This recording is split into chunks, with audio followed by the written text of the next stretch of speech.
Hello, Reading Room. This is Dr. Annette Feravich. Thanks so much for joining me here on day 363 of the classroom. I'm the teacher. It is June 18th, one day before June 19th. Not a bad way to celebrate the day of emancipation. Not the proclamation, but literal final emancipation after the Civil War.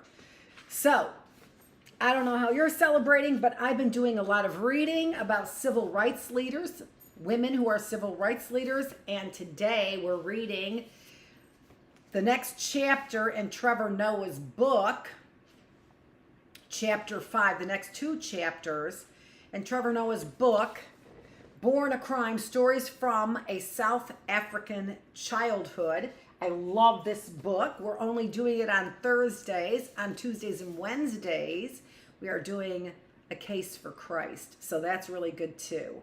All right, let's get started.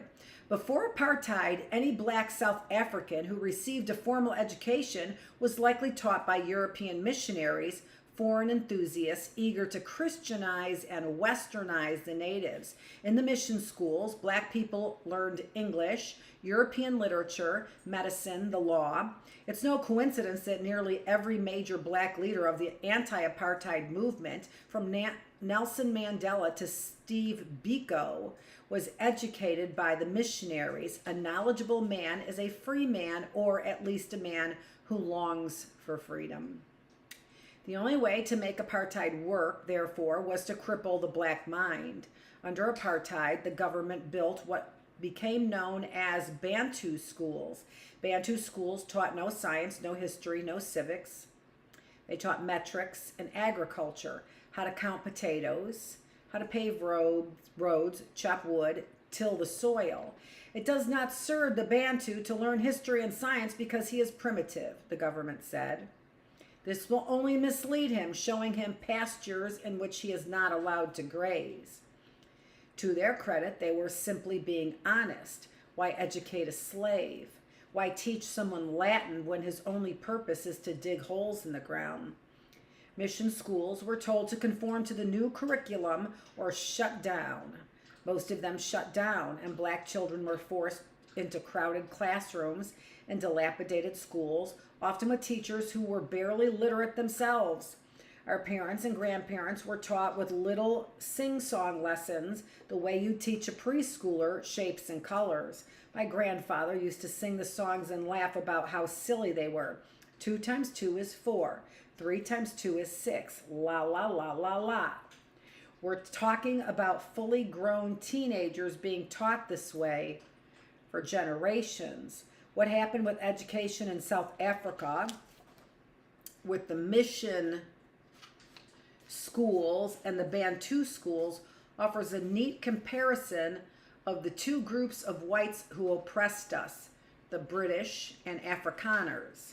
The difference between British racism and Afrikaner racism was that at least the British gave the natives something to aspire to.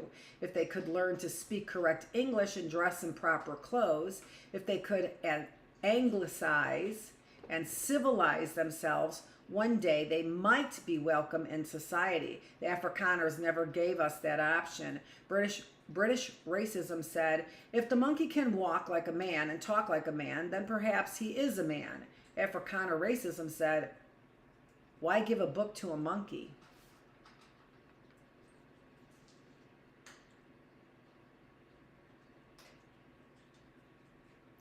Chapter 5, The Second Girl. My mother used to tell me I chose to have you because I wanted something to love and something that would love me unconditionally in return. I was a product of her search for belonging. She never felt like she belonged anywhere. She didn't belong to her mother, didn't belong to her father, didn't belong with her siblings. She grew up with nothing and wanted something to call her own. My grandparents' marriage was an unhappy one. They met and married in Sophiatown, but 1 year later, the army came in and drove them out. The government seized their home and bulldozed the whole area to build a fancy new white suburb, Triumph. Along with tens of thousands of other black people, my grandparents were forcibly relocated to Soweto, to a neighborhood called the Meadowlands. They divorced not long after that, and my grandmother moved to Orlando with my mom, my aunt, and my uncle. My mom was the problem child, a tomboy, stubborn, defiant. My gran had no idea how to raise her. Whatever love that they had was lost in the constant fighting that went on between them. But my mom adored her father, the charming, charismatic Temperance. She went gallivanting with him on his manic misadventures. She'd tag along she'd tag along when he'd go drinking in the she-beans. All she wanted in life was to please him and be with him. She was always being swatted away by his girlfriends, who didn't like having a reminder of his first marriage hanging around, but that only made her want to be with him all the more. When my mother was 9 years old, she told my gran that she didn't want to live with her anymore. She wanted to live with her father. If that's what you want, Gran said, then go. Temperance came to pick my mom up, and she happily bounded up into his car, ready to go and be with the man she loved. But instead of taking her to live with him in the Meadowlands, without even telling her why, he packed her off and sent her to live with his sister in the Xhosa homeland, Transkei. He didn't want her either. My mom was the middle child. Her sister was the eldest and firstborn. Her brother was the only son bearer of the family name. They both stayed in Soweto, were both raised and cared for by their parents. But my mom was unwanted. She was the second girl. The only place she would have less value would be China. My mother didn't see her family again for 12 years. She lived in a hut with 14 cousins, 14 children from 14 different mothers and fathers. All the husbands and uncles had gone off to the cities to find work, and the children who weren't wanted or whom no one could afford to feed had been sent back to the homeland to live on this aunt's farm. The homelands were ostensibly the original home of South Africa's tribe, sovereign and semi-sovereign nations where black people would be free. Of course, this was a lie. For starters, despite the fact that black people made up over 80% of South Africa's population, the territory allocated for the homelands was about 13% of the country's land. There was no running water, no electricity. People lived in huts. Where South Africa's white countryside was lush and irrigated and green, the black lands were overpopulated and overgrazed, the soil depleted and eroding. Other than the menial wages sent home from the cities, families scraped by with little beyond subsistence level farming. My mother's aunt hadn't taken her in out of charity. She was there to work. I was one of the cows, my mother would later say, one of the oxen. She and her cousins were up at 4:30 plowing fields and herding animals before the sun baked the soil as hard as cement and made it too hot to be anywhere but in the shade. For dinner, there might be one chicken to feed 14 children. My mom would have to fight with the bigger kids to get a handful of meat or a sip of the gravy or even a bone from which to suck out some marrow. And that's when there was food for dinner. And that's when there was food for dinner at all. When there wasn't, she'd steal food from the pigs. She'd steal food from the dogs. The farmers would put out scraps for the animals, and she'd jump for it. She was hungry. Let the animals fend for themselves. There were times when she literally ate dirt. She would go down to the river, take the clay from the riverbank, and mix it with the water to make a gray fish kind of milk. She'd drink that to feel full. But my mother was blessed that her village was one of the places where a mission school had contrived to stay open in spite of the government's Bantu education policies. There she had a white pastor who taught her English. She didn't have food or shoes or even a pair of underwear, but she had English. She could read and write. When she was old enough, she stopped working on the farm and got a job at a factory in a nearby town. She worked on a sewing machine, making school uniforms. Her pay at the end of each day was a plate of food. She used to say it was the best food she'd ever eaten because it was something she had earned on her own. She wasn't a burden to anyone and didn't owe anything to anyone. When my mom turned 21, her aunt fell ill, and that family could no longer keep her in Transkei.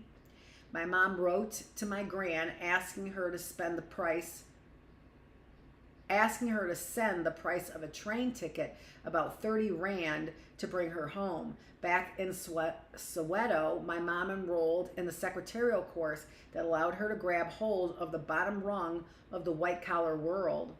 She worked and worked and worked, but living under my grandmother's roof, she wasn't allowed to keep her own wages. As a secretary, my mom was bringing home more money than anyone else, and my grandmother insisted it all go to the family. The family needed a radio, an oven, a refrigerator, and it was now my mom's job to provide it. So many black families spend all of their time trying to fix the problems of the past. This is the curse of being black and poor, and it is a curse that follows you from generation to generation. My mother calls it the black tax, because the generations who came before you have been pillaged rather than being free to use your skills and education to move forward. You lose everything just trying to bring everyone behind you back up to zero. Working for the family in Soweto, my mom had no more freedom than she'd had in Transkei. So she ran away. She ran all the way down to the train station and jumped on a train and disappeared into the city, determined to sleep in public restrooms and rely on the kindness of prostitutes until she could make her own way in the world. My mother never sat me down and told me the whole story of her life in Transkei. She'd give me little bursts, random details, stories of having to keep her wits about her to avoid getting raped by strange men in the village. She'd tell me these things, and I'd be like, "Lady, clearly you do not know what kind of stories to be telling a 10-year-old. My mom told me these things so that I'd never take for granted how we got to where we were, but none of it ever came from a place of self-pity. Learn from your past and be better because of your past, she would say, but don't cry about your past. Life is full of pain. Let the pain sharpen you, but don't hold on to it. Don't be bitter." And she never was. The deprivations of her youth, the betrayals of her parents, she never complained about any of it. Just as she let the past go, she was determined not to repeat it. My childhood would bear no resemblance to hers. She started with my name. The names Xhosa families give their children always have a meaning, and that meaning has a way of becoming self-fulfilling. You have my cousin Lungisi, the fixer. That's who he is. Whenever I got in trouble, he was the one trying to help me fix it. He was always the good kid, doing chores, helping around the house. You have my uncle, the unplanned pregnancy, Vilile. He who popped out of nowhere. And that's all he's done his whole life, disappear and reappear. He'll go off on a drinking binge and then pop back out of nowhere a week later. Then you have my mother, Patricia Nambicello Noah, she who gives back. That's what she does. She gives and gives and gives. She did it as a girl in Soweto. Playing in the streets, she would find toddlers 3 and 4 years old running around unsupervised all day long. Their fathers were gone and their mothers were drunks. My mom was only 6 or 7 herself, used to round up the abandoned kids and form a troop and take them around to the she-beans. They'd collect empties from the men who were passed out and take the bottles to where you could turn them in for a deposit. Then my mom would take that money, buy food in the spaza shops, and feed the kids. She was a child taking care of children. It's just so interesting, isn't it? After reading this story in Reader's Digest, this little excerpt in Reader's Digest about one-man legal clinic and all the people taking advantage of poor people, and then hear how his mom had to avoid being raped, and then you've got the women who are taking care of the children, who are feeding strangers, little children. It's just I don't know. The flip side. When it was time to pick my name, she chose Trevor, a name with no meaning whatsoever in South Africa, no precedent in my family. It's not even a biblical name, it's just a name. My mother wanted her child beholden to no fate. She wanted me to be free to go anywhere, do anything, be anyone. That was a little bit like Travis. Anne Saxon.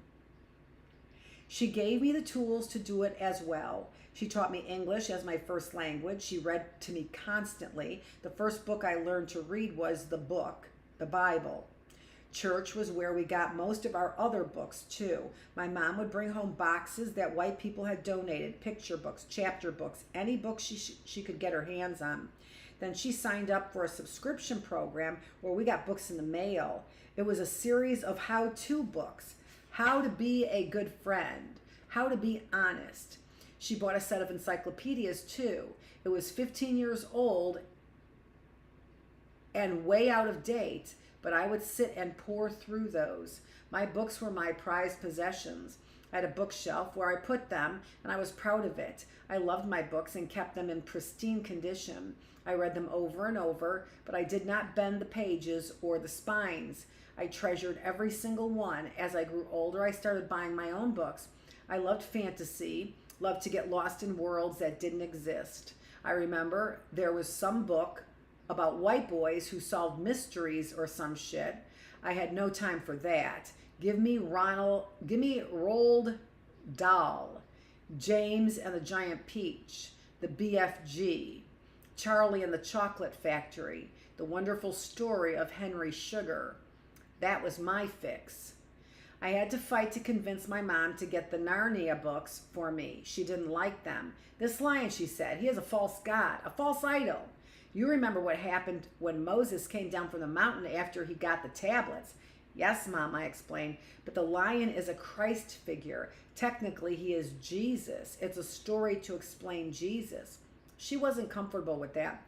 No false idols, my friend. Eventually, I wore her down. That was a big win. If my mother had one goal, it was to free my mind. My mother spoke to me like an adult, which was unusual. In South Africa, kids play with kids and adults talk to adults. The adults supervise you, but they don't get down on your level and talk to you. My mom did, all the time. I was like her best friend. She was always telling me stories, giving me lessons, Bible lessons especially. She was big into Psalms. I had to read Psalms every day. She would quiz me on it. What does the passage mean? What does it mean to you? How do you apply it to your life? That was every day of my life. My mom did what school didn't. She taught me how to think. The end of apartheid was a gradual thing. It wasn't like the Berlin Wall where one day it just came down. Apartheid's walls cracked and crumbled over many years. Concessions were made here and there. Some laws were repealed. Others simply weren't enforced. There came a point in the months before Mandela's release when we could live less furtively. It was then that my mother decided we needed to move. She felt we had grown as much as we could hiding in our tiny flat in town. The country was open now. Where would we go? Soweto came with its burdens. My mother still wanted to get out from the shadow of her family. My mother also couldn't walk with me through Soweto without people saying, "There goes that prostitute with a white man's child." In a black area, she would always be seen as that. So since my mom didn't want to move to a black area and couldn't afford to move to a white area, she decided to move to a colored area. Eden Park was a colored neighborhood adjacent to several black townships on the East Rand. Half colored and half black, she figured, like us. We'd be camouflaged there. It didn't work out that way. We never fit in at all. But that was her thinking when she made the move. Plus, it was a chance to buy a home, our own home. Eden Park was one of those suburbs that are actually out on the edge of civilization, the kind of place where property developers have said, "Hey, poor people, you can live the good life too. Here's a house in the middle of nowhere, but look, you have a yard." For some reason, the streets in Eden Park were named after cars. Jaguar Street, Ferrari Street, Honda Street. I don't know I don't know if that was a coincidence or not, but it's funny because colored people in South Africa are known for loving fancy cars. It was like living in a white neighborhood with all the streets named after varietals of fine wine. Varietals? I remember moving out there and flashbacks, snippets, driving to a place I'd never seen, seeing people I'd never seen. It was flat, not many trees, the same dusty red clay, dirt, and grass as Soweto, but with proper houses and paved roads, and a sense of suburbia to it. Ours was a tiny house at the bend in the road right off Toyota Street. It was modest and cramped inside, but walking in I thought, wow, we are really living. It was crazy to have my own room. I didn't like it. My whole family life, I'd slept in a room with my mom or on the floor with my cousins. I was used to having other human beings right next to me, so I slept in my mom's bed most nights. There was no stepfather in the picture, no baby brother crying in the night. It was me and her alone. There was this sense of the two of us embarking on a grand adventure. She'd say things to me like, "It's you and me against the world." I understood even from an early age that we weren't just mother and son. We were a team. It was when we moved to Eden Park that we finally got a car, the beat-up Tangerine Volkswagen my mother bought secondhand for next to nothing. 1 out of 5 times it wouldn't start. There was no AC. Anytime I made the mistake of turning on the fan, the vent would fart bits of leaves and dust all over me. Whenever it broke down, we'd catch minibuses or sometimes we'd hitchhike. She'd make me hide in the bushes because she knew men would stop for a woman, but not a woman with a child. She'd stand by the road, the driver would pull over, she'd open the door and then whistle, and I'd come running up to the car. I would watch their faces drop as they realized they weren't picking up an attractive single woman, but an attractive single woman with a fat little kid.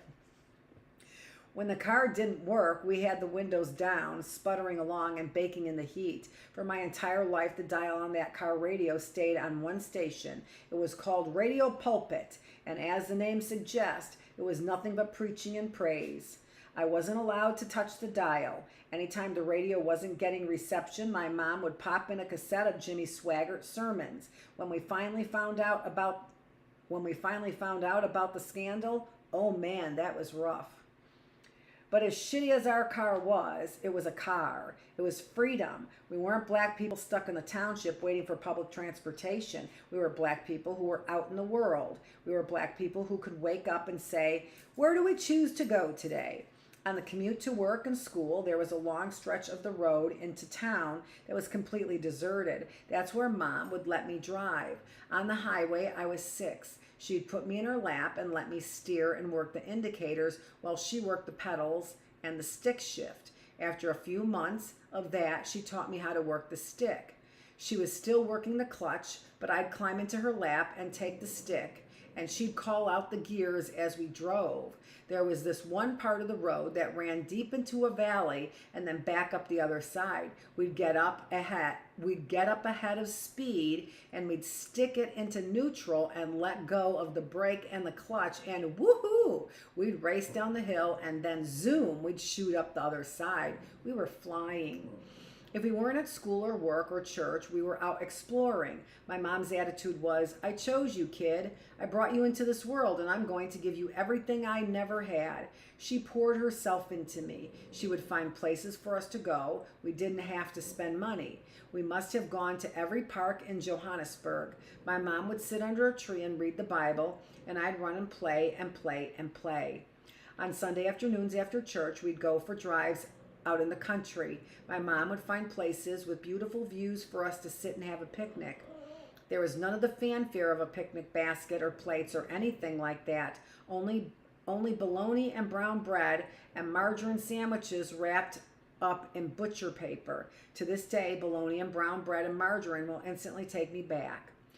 You can come with all the Michelin stars in the world. Just give me bologna and brown bread and margarine and I'm in heaven. Food, or the access to food, was always the measure of how good or bad things were going in our lives. My mom would always say, my job is to feed your body, feed your spirit, and feed your mind.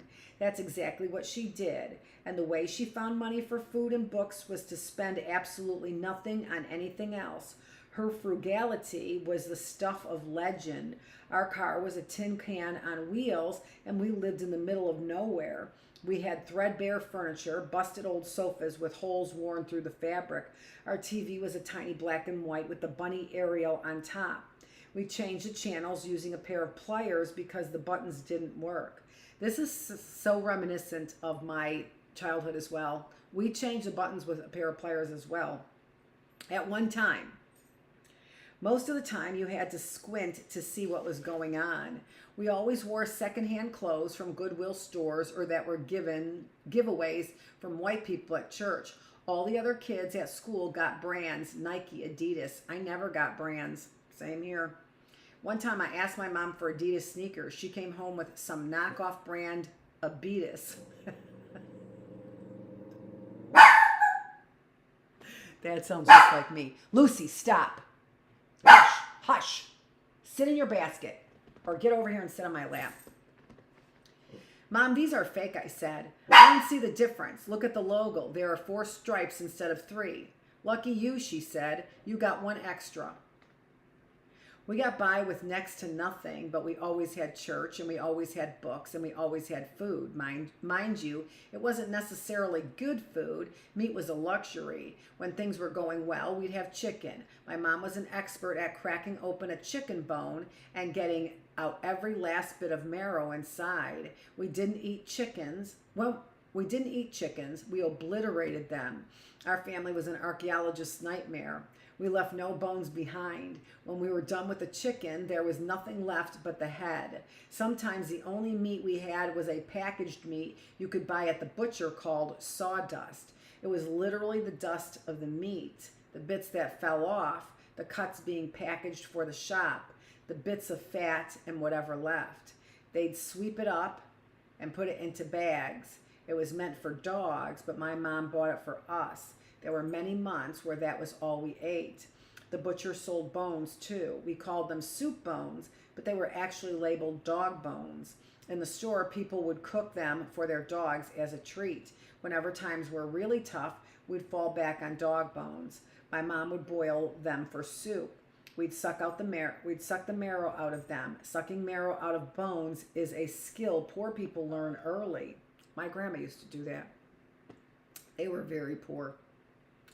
I'll never forget the first time I went to a fancy restaurant as a grown man and someone told me, you have to try the bone marrow. It's such a delicacy. It's divine. They ordered it. The waiter brought it out. And I was like, dog bones, motherfucker? I was not impressed. As modestly as we lived at home, I never felt poor because our lives were so rich with experience. We were always out doing something, going somewhere. My mom used to take me on drives through fancy white neighborhoods. We'd go look at people's houses, look at their mansions. We'd look at their walls, mostly because that's all we could see from the road. We'd look at a wall that ran from one end of the block to the other and go, wow, that's only one house. All of that is for one family. Sometimes we'd pull over and go up to the wall and she'd put me on her shoulders like I was a little periscope. I would look into the yards and describe everything I was seeing. It's a big white house. They have 2 dogs. There's a lemon tree. They have a swimming pool, a tennis court. My mother took me places black people never went. She refused to be bound by ridiculous ideas of what black people couldn't or shouldn't do. She'd take me to the ice rink to go skating. Johannesburg used to have this epic drive-in movie theater, Top Star Drive-In, on the top of a massive mine dump outside the city. She'd take me to movies there. We'd get snacks, hang the speaker in our car window. Top Star had a 360-degree view of the city, the suburbs, Soweto. Up there, I could see for miles in every direction. I felt like I was on top of the world. My mom raised me as if there were no limitations on where I could go or what I could do. When I look back, I realize she raised me like a white kid, not white culturally, but in the sense of believing that the world was my oyster, that I should speak up for myself, that my ideas and thoughts and decisions mattered. We tell people to follow their dreams, but you can only dream of what you can imagine, and depending on where you come from, your imagination can be quite limited. Growing up in Soweto, our dream was to put another room on our house, maybe have a driveway, maybe someday a cast iron gate at the end of the driveway, because that is all we knew. But the highest rung of what's possible is far beyond the world you can see. My mother showed me what was possible. The thing that always amazed me about her life is that no one showed her. No one chose her. She did it on her own. She found her own way through sheer force of will. Perhaps even more amazing is the fact that my mother started her little project, me, at a time when she could not have known that apartheid would end. There was no reason to think it would end. It had seen generations come and go. I was nearly 6 when Mandela was released, 10 before democracy finally came. Yet she was preparing me to live a life of freedom long before we knew freedom would exist. A hard life in the township or a trip to the colored orphanage were the far more likely options on the table. But we never lived that way. We only moved forward, and we always moved fast. And by the time the law and everyone else came around, we were already miles down the road, flying across the freeway in a bright orange piece of shit Volkswagen with the windows down and Jimmy Swaggart praising Jesus at the top of his lungs. People thought my mom was, you know what, also I remember we couldn't touch the radio dial, and it stayed on one radio station, so they would always know if you touched the radio dial. Well, you know, maybe not. People thought my mom was crazy. Ice rinks and drive-ins and suburbs. These things were Inzinto Zabalungu, the things of white people. So many black people had internalized the logic of apartheid and made it their own. Why teach a black child white things? Neighbors and relatives used to pester my mom. Why do all this? Why show him the world when he's never going to leave the ghetto? Because, she would say, even if he never leaves the ghetto, he will know that the ghetto is not the world. If that is all I accomplish, I've done enough. The next chapter is coming up, and here's a little excerpt before the chapter. There's an excerpt in between each one of the chapters. Apartheid, for all its power, had fatal flaws baked in, starting with the fact that it never made any sense. Racism is not logical. Consider this. Chinese people were classified as black in South Africa.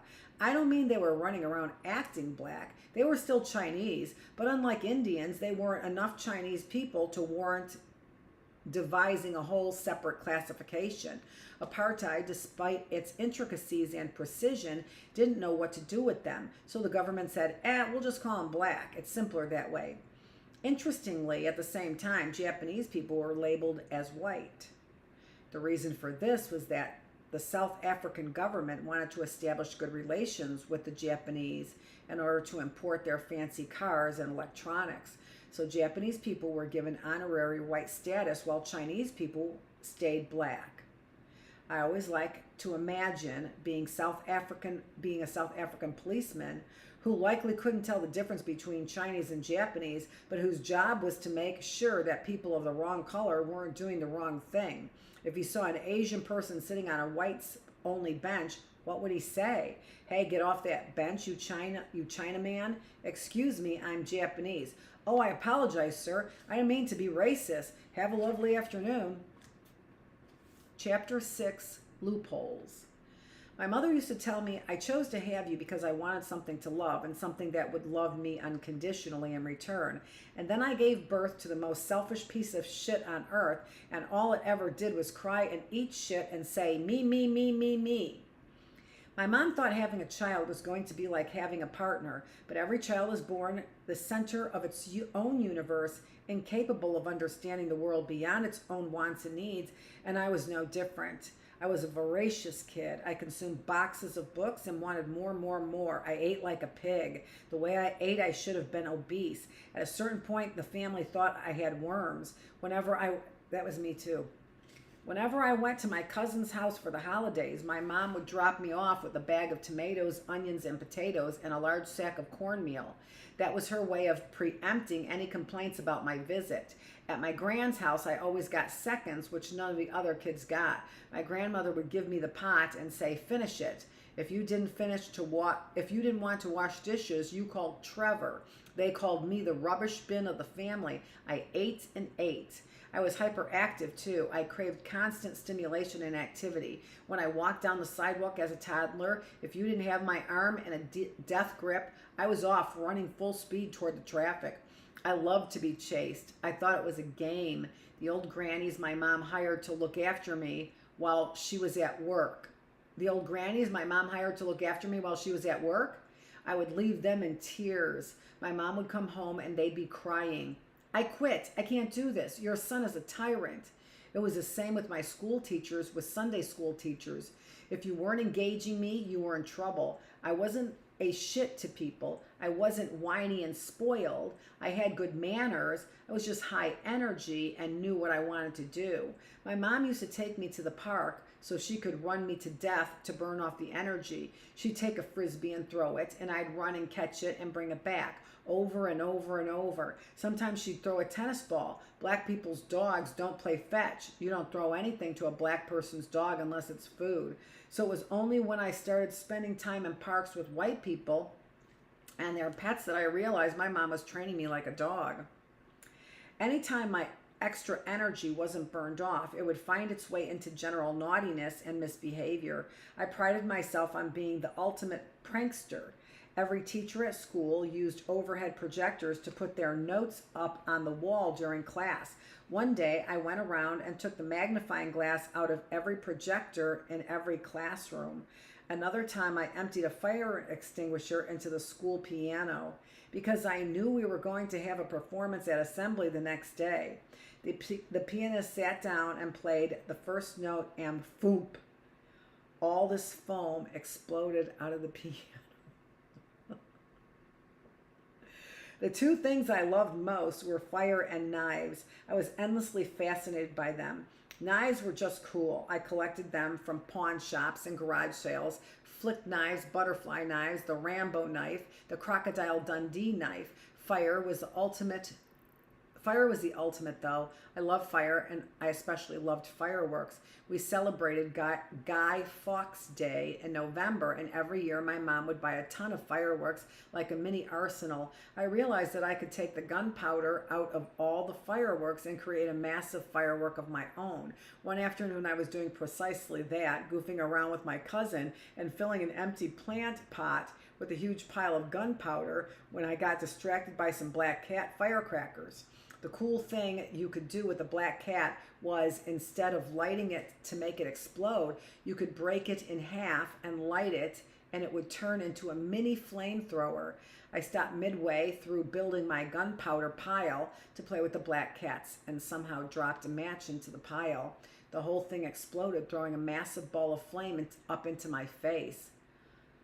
Lungisi screamed, and my mom came running into the yard in a panic. What happened? I played it cool, even though I could still feel the heat of the fireball on my face. "Oh, nothing happened."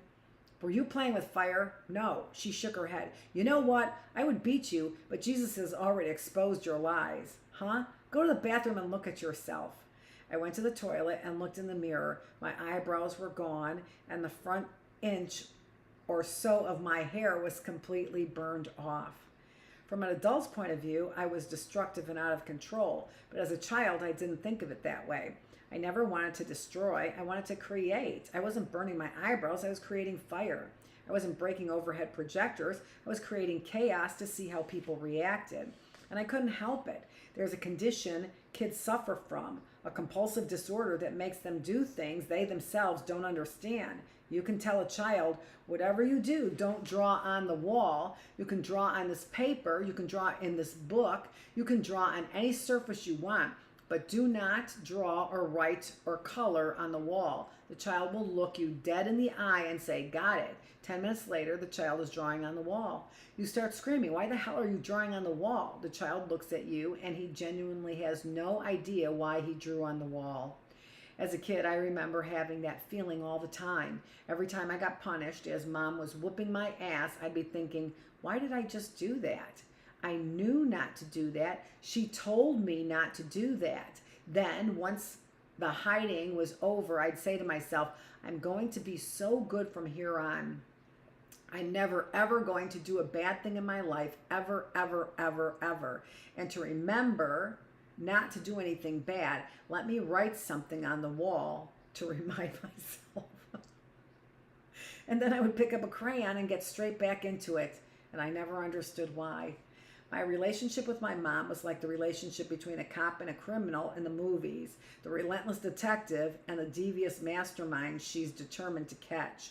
They're bitter rivals, but damn, they respect the hell out of each other, and somehow they even grow to like each other. Sometimes my mom would catch me, but she was usually one step behind, and she was always giving me the eye. Someday, kid, someday I'm going to catch you and put you away for the rest of your life.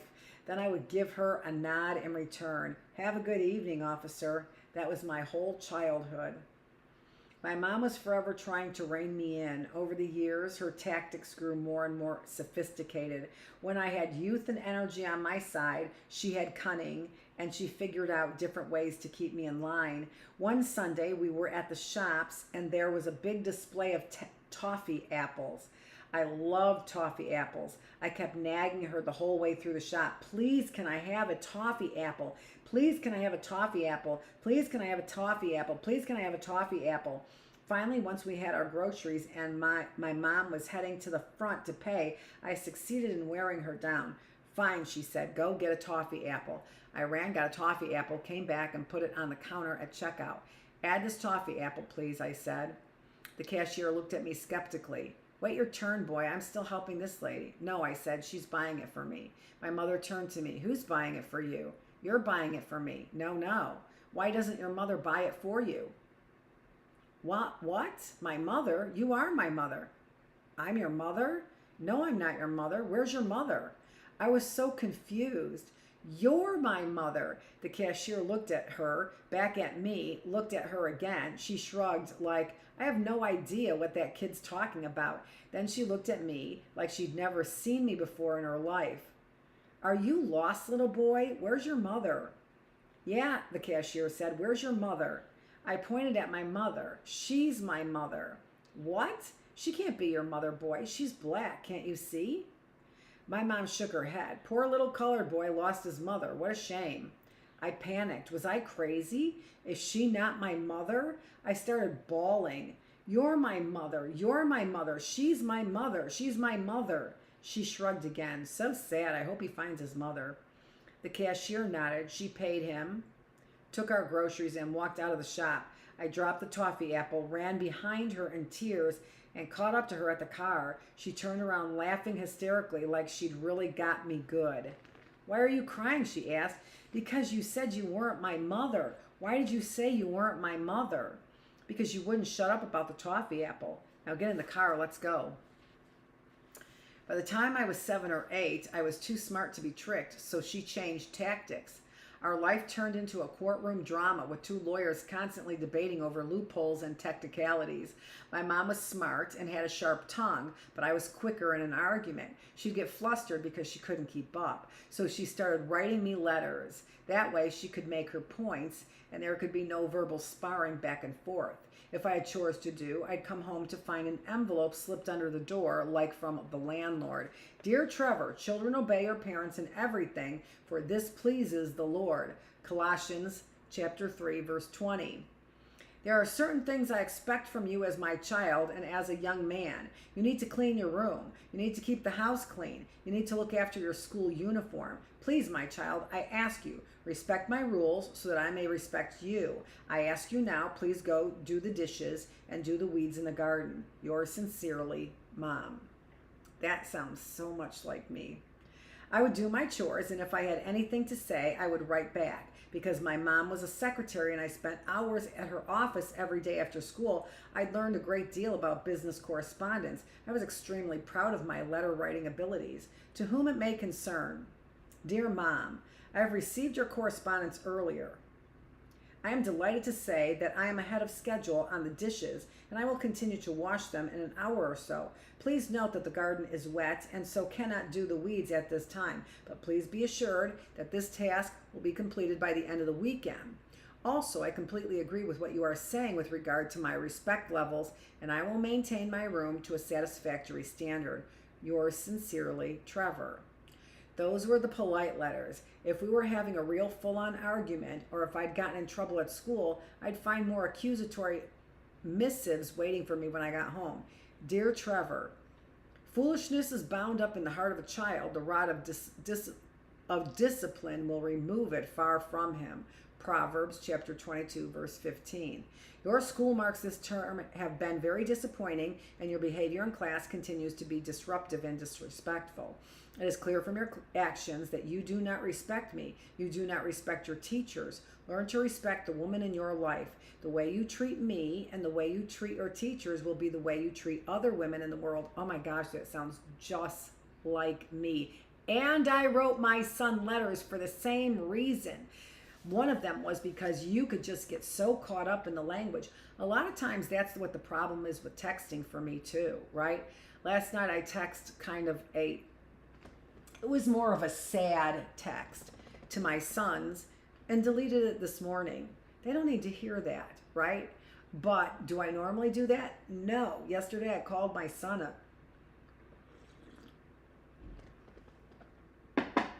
not so nice word in the text. But that's what I always said. The way you treat me and the way you treat your teachers will be the way you treat other women in the world. Learn to buck that trend now, and you will be a better man because of it. Because of your behavior, I am grounding you for 1 week. There will be no television and no video games. Yours sincerely, Mom.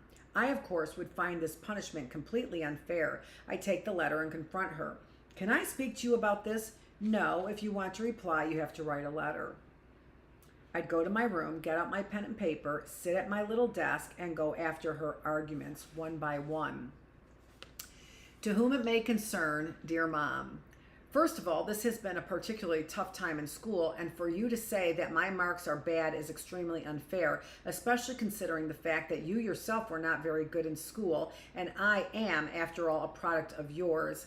And so, in part, you are to blame, because if you were not good in school, why would I be good in school? Because genetically we are the same. Gran always talks about how naughty you were, so obviously my naughtiness comes from you. So I don't think it is right or just for you to say any of this. Yours sincerely, Trevor. I'd bring her the letter and stand there while she read it. Invariably, she'd tear up and throw it in the dustbin. Rubbish. This is rubbish. Then she'd start to launch into me and I'd say, no, you have to write a letter. Then I'd go to my room and wait for her reply. This sometimes went back and forth for days. The letter writing was for minor disputes. For major infractions, my mom went to the ass whooping. Like most black South African parents, when it came to discipline, my mom was old school. If I pushed her too far, she'd go for the belt or switch. That's just how it was in those days. Pretty much all of my friends had it the same. My mom would have given me proper sit-down hidings if I'd given her the opportunity, but she could never catch me. My gran called me Springbok, after the second fastest land mammal on Earth, the deer that the cheetah hunts. My mom had to become a guerrilla fighter. She got her licks in where she could. Her belt or maybe a shoe administered on the fly. One thing I respected about my mom was that she never left me in any doubts as to why I was receiving the hiding. It wasn't rage or anger. It was discipline from a place of love. My mom was on her own with the crazy child. I destroyed pianos. I shat on floors. I would screw up. She'd beat the shit out of me and give me time to cry, and then she'd pop back into my room with a big smile and go, "Are you ready for dinner? We need to hurry and eat if we want to watch Rescue 911. Are you coming?" What? You kind of What kind of psychopath are you? You just beat me. Yes, because you did something wrong. It doesn't mean I don't love you anymore. What? Look, did you or did you not do something wrong? I did. And then I hit you. And now it's over. So why sit there and cry? It's time for Rescue 911. William Shatner is waiting. Are you coming or not? When it came to discipline, Catholic school was no joke. Whenever I got in trouble with the nuns at Maryvale, they'd rap me on the knuckles with the edge of a metal ruler. For cursing, they'd wash my mouth out with soap. For serious offenses, I'd get sent to the principal's office. Only the principal could give you the official hiding. You'd have to bend over, and he'd hit your ass with this flat rubber thing, like the sole of a shoe.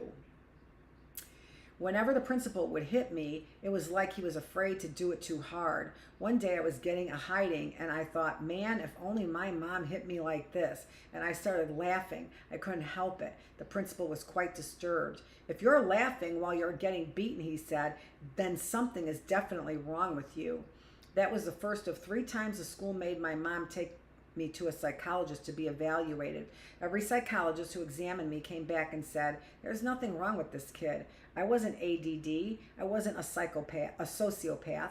I was just creative and independent and full of energy. The therapist did give me a series of tests, and they came to the conclusion that I was either going to make an excellent criminal or be very good at catching criminals, because I could always find loopholes in the law.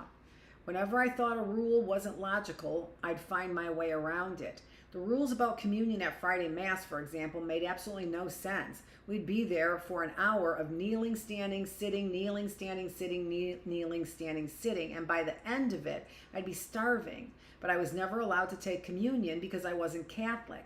The other kids could eat Jesus' body and drink his blood, but I couldn't. And Jesus' blood was grape juice. I loved grape juice and crackers. What more could a kid want? And they wouldn't let me have any. I'd argue with the nuns and the priest all the time. Only Catholics can eat Jesus' body and drink Jesus' blood, right? Yes, but Jesus wasn't Catholic. No, Jesus was Jewish. Well, yes. So you're telling me that if Jesus walked into your church right now, Jesus would not be allowed to have the body and blood of Jesus? Well, they never had a satisfactory reply. One morning before Mass, I decided I'm going to get me some Jesus blood and Jesus body. I snuck behind the altar and drank the entire bottle of grape juice, and I ate the entire bag of Eucharist to make up for all the other times that I couldn't. In my mind, I wasn't breaking the rules because the rules didn't make any sense. And I got caught only because they broke their own rules. Another kid ratted me out in confession, and the priest turned me in. No, I protested. You've broken the rules. That's confidential information. The priest isn't supposed to repeat what you say in confession. They didn't care. The school could break whatever rules it wanted. The principal laid into me. What kind of sick person would eat all of Jesus' body and drink all of Jesus' blood? A hungry person. I got another hiding and a second trip to the psychologist for that one. The third visit to the shrink and the last straw came in 6th grade. A kid was bullying me. He said he was going to beat me up, and I brought one of my knives to school. I wasn't going to use it. I just wanted to have it.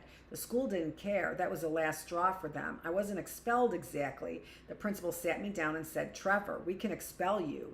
You need to think hard about whether you really want to be at Maryvale next year. I think he thought he was giving me an ultimatum that would get me to shape up, but I felt like he was offering me an out, and I took it. No, I told him, I don't want to be here. And that was the end of Catholic school. Funnily enough, I didn't get into trouble with my mom when it happened. There was no ass whooping waiting for me at home. She'd lost the bursary when she had left her job at ICI, and paying for private school was becoming a burden. But more than that, she thought the school was overreacting. The truth is, she probably took my side against Maryvale more often than not. She agreed with me 100% about the Eucharist thing. Let me get this straight, she told the principal. You're punishing a child because he wants Jesus' body and Jesus' blood. Why shouldn't he have those things? Of course he should have them. When they made me see a therapist for laughing while the principal hit me, she told the school that was ridiculous too. Ms. Noah, your son was laughing while we were hitting him. Well, clearly you don't know how to hit a kid. That's your problem, not mine. Trevor's never laughed when I've hit him, I can tell you. That was the weird and kind of amazing thing about my mom. If she agreed with me that a rule was stupid, she wouldn't punish me for breaking it. Both she and the psychologist agreed that the school was the one with the problem, not me. Catholic school is not the place to be creative and independent. Catholic school is similar to apartheid in that it's ruthless, authoritarian, and its authority rests on a bunch of rules that don't make any sense. My mother grew up with these rules and she questioned them. When they didn't hold up, she simply went around them. The only authority my mother recognized was God's. God is love and the Bible is truth. Everything else was up for debate. She taught me to challenge authority and question the system. The only way it backfired on her was that I constantly challenged and questioned her. When I was 7 years old, my mother had been dating her new boyfriend, Abel, for a year maybe, but at that point I was too young to know who they were to each other. It was just, hey, that's mom's friend who's around a lot. I liked Abel. He was a really nice guy. As a black person back then, if you wanted to live in the suburbs, you'd have to find a white family renting out their servants' quarters or sometimes their garage, which was what Abel had done. He lived in a neighborhood called Orange Grove in a white family's garage, which he turned into a cottage-type thing with a hot plate and a bed. Sometimes he'd come and sleep at our house, and sometimes we'd go stay with him. Staying in a garage when we owned our own house wasn't ideal, but Orange Grove was close to my school and my mom's work, so it had its benefits. This white family also had a black maid who lived in the servants' quarters in the backyard, and I'd play with her son whenever we'd stay there. At that age, my love of fire was in full blossom. One afternoon, everyone was at work. My mom and Abel and both of the white parents and the kid and I were playing together while his mom was inside the house cleaning. One thing I loved doing at the time was using a magnifying glass to burn my name into pieces of wood. You had to aim the lens and get the focus just right, and then you got the flame, and then you moved it slowly, and you could burn shapes and letters and patterns. I was fascinated by it. Yeah, I would be too. That afternoon, I was teaching this kid how to do it. We were inside the servants' quarters, which was really more of a tool shed added on to the back of the house, full of wooden ladders, buckets of old paint, turpentine. I had a box of matches with me too, all my usual fire-making tools. We were sitting on an old mattress that they used to sleep on the floor, basically a sack stuffed with dried straw. The sun was beaming in through the window, and I was showing the kid how to burn his name into a piece of plywood. At one point, we took a break to get a snack. I set the magnifying glass and the matches on the mattress, and we left.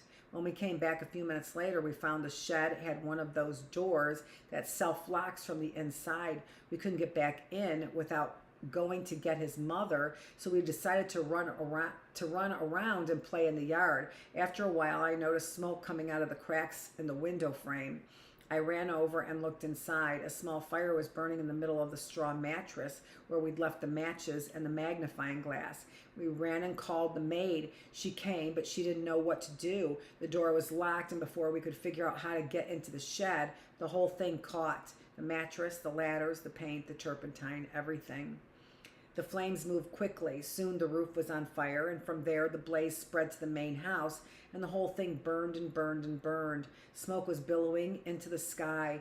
A neighbor had called the fire brigade, and the sirens were on their way. Me and this kid and the maid, we ran out to the road and watched as firemen tried to put it out. But by the time they did, it was too late. There was nothing left but a charred brick and mortar shell, roof gone and gutted from the inside. The white family came home and stood on the street staring at the ruins of their house. They asked the maid what happened, and she asked her son, and the kid totally snitched. Trevor had matches, he said. The family said nothing to me. I don't think they knew what to say. They were completely dumbfounded. They didn't call the police, didn't threaten to sue. What were they going to do, arrest a 7-year-old for arson? And we were so poor you couldn't actually sue us for anything. Plus they had insurance, so that was the end of it. They kicked Abel out of the garage, which I thought was hilarious because the garage was the freestanding, was the only piece of property left unscathed. I saw no reason for Abel to have to leave, but they made him. We packed up his stuff, put it in our car, and drove home to Eden Park. Abel basically lived with us from then on. He and my mom got into a huge fight. Your son has burned down my life. But there was no punishment for me that day. My mom was too much in shock. There's naughty, and then there's burning down a white person's house. She didn't know what to do. I didn't feel bad about it at all. I still don't. The lawyer in me maintains that I am completely innocent. There were matches, and there was a magnifying glass, and there was a mattress, and then clearly a series of unfortunate events. Things catch fire sometimes. That's why there's a fire brigade. But everyone in my family will tell you, Trevor burned down a house. If people thought I was naughty before, after the fire, I was notorious. One of my uncles stopped calling me Trevor. He called me Terror instead. Don't leave that kid alone in your home. He'd say he'll burn it to the ground. My cousin, Malungisi, to this day cannot comprehend how I survived being as naughty as I was for as long as I did, how I withstood the number of hidings that I got. Why did I keep misbehaving? How did I never learn my lesson? Both of my cousins were super good kids. Malungisi got maybe one hiding in his life. After that, he said he never wanted to experience anything like it ever again. And from that day, he always followed the rules. But I was blessed with another trait I inherited from my mother, her ability to forget the pain in life. I remember the thing that caused the trauma, but I don't hold on to the trauma. I never let the memory of something painful prevent me from trying something new. If you think too much about the ass kicking your mom gave you or the ass kicking that life gave you, you'll stop pushing the boundaries and breaking the rules. It's better to take it, spend some time crying, then wake up the next day and move on. You'll have a few bruises and they'll remind you of what happened, and that's okay. But after a while, the bruises fade, and they fade for a reason, because now it's time to get up to some shit again. Those are our two chapters. We will be on chapter number 7 and read the little excerpt before chapter number 7 next Thursday, because it's Thursdays that we read Trevor Noah's Born a Crime, Stories from a South African Childhood. What a great book. I was just looking, we are almost halfway through, so we're getting through this pretty quickly, faster than we're getting through Lee Strobel's A Case for Christ, which makes sense, although we're reading it for 2 days, but we're reading 2 chapters, right? 1 chapter a day, so only 2 chapters. Well, we're getting through. Who cares? This is Dr. Annette Feravich. Thanks so much for joining me on day 363. Don't forget, we are starting our 4 days off. Don't forget that tomorrow is Juneteenth, which is our celebration of emancipation. And I think what I'm going to do here is just quickly read, just so that you also have a little bit of an idea for something to think about, maybe, about this Juneteenth and what it really means. So let me pull this up. And we will look at that just really quickly. What does it say? And it's pretty good. Juneteenth, officially Juneteenth National Independence Day, is a federal holiday in the United States celebrated annually on June 19th to commemorate the emancipation of enslaved African Americans. It's really interesting that they called it Juneteenth National Independence Day. No, we have an Independence Day. Why would you call it any of that? Call it Emancipation Day. A federal holiday in the United States celebrated annually on June 19 to commemorate the emancipation of enslaved African Americans. It marks the anniversary of the day in 1865 when Union troops arrived in Galveston, Texas to enforce the Emancipation Proclamation. The Emancipation delay, although President Abraham Lincoln signed the Emancipation Proclamation on January 1st, 1863, It wasn't until more than 2 years later, on June 19th, 1865, that Major General Gordon Granger arrived in Galveston, Texas with Union troops to announce that the Civil War had ended and that all enslaved people were free. General Order Number 3. General Granger read General Order Number 3 to the people of Texas, which stated that former masters enslaved were guaranteed an absolute equality of personal rights and property rights. America's second Independence Day, often referred to as Jubilee Day or Black Independence Day, Juneteenth, is celebrated. It's so hard to say. Is celebrated to honor African American history, resilience, and culture. This is Dr. Annette Feravich, where we are bringing you all kinds of culture from all kinds of directions as we are reading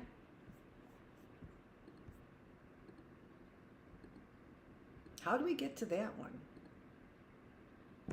I know, because I turned it off probably or something. We are reading Trevor Noah's Born a Crime. So in all different ways, we're reading on Tuesdays and Wednesdays, A Case for Christ. In all different ways, we are working from every direction. We as in me, I'm working from every direction to help improve your mind, your body, and your spirit, to help things really grow in your heart. So think about that for your 4 days off. And I will see you back here on Tuesday for our 3 days on. Thanks for joining me here in the classroom.